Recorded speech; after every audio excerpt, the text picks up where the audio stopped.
প্রাথমিক শিক্ষাকে বলা হয় শিক্ষার মূল ভিত্তি, কিন্তু শিক্ষক সংকটের কারণে প্রাথমিক শিক্ষা যেন গভীর এক খাদের কিনারায় দাঁড়িয়ে আছে।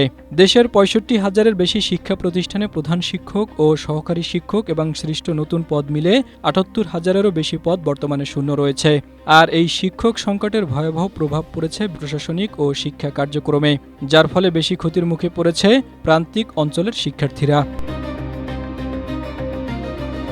প্রাথমিকে শিক্ষক সংকট নিরসনে বিগত অন্তর্বর্তী সরকার ১৪,৫০০ শিক্ষক নিয়োগের যাবতীয় প্রক্রিয়া সম্পূর্ণ করলেও এখন পর্যন্ত তারা নিয়োগ পাননি। এ অবস্থায় প্রাথমিক শিক্ষক নিয়োগ প্রক্রিয়ায় চূড়ান্ত ধাপে উত্তীর্ণরা দুদিন লাগাতার আন্দোলন করলে তাদেরকে নিয়োগের জন্য আশ্বস্ত করেন প্রাথমিক ও গণশিক্ষা মন্ত্রণালয়ের প্রতিমন্ত্রী Bobby Hajjaj. Strawberry super dotted ও ক্লাসিক ভ্যারিয়েন্টে সেনসেশন জাগুক শিহরণ। এদিকে বার্ষিক প্রাথমিক বিদ্যালয় শুমারি ও মন্ত্রণালয়ের সর্বশেষ তথ্য অনুযায়ী ৬৫,৪৫৭টি প্রাথমিক বিদ্যালয়ে অনুমোদিত মোট ৪,২২,০০০-এর বেশি পদের বিপরীতে ৩৪,১৫৯টি প্রধান শিক্ষকের পদই এখন শূন্য।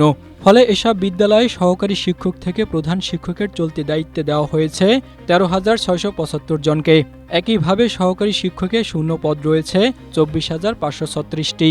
এছাড়াও ৯,০০০ ধর্মীয় শিক্ষক এবং ৫,০০০-এর বেশি চারুকলার শিক্ষক সহ ২০,০০০-এরও বেশি সৃষ্ট পদ রয়েছে।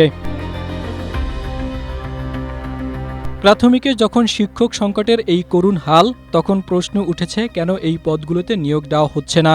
তবে প্রাথমিকে শিক্ষক সংকটের পেছনে রয়েছে একাধিক কারণ। বিশেষ করে নিয়োগের দীর্ঘসূত্রিতা, আদালতে মামলা, প্রশাসনিক জটিলতা, নিয়োগ পরীক্ষায় বিলম্ব এবং পদোন্নতি ধীরগতির কারণে শিক্ষক স্বল্পতা তীব্র আকার ধারণ করেছে।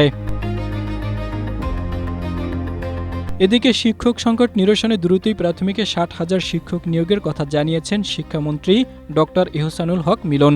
একই সঙ্গে দীর্ঘদিন ধরে ঝুলে থাকা ৩২,৫০০ প্রধান শিক্ষক পদের মামলার জটিলতা নিরসনে সরকার সর্বোচ্চ অগ্রাধিকার দিয়ে কাজ করছে।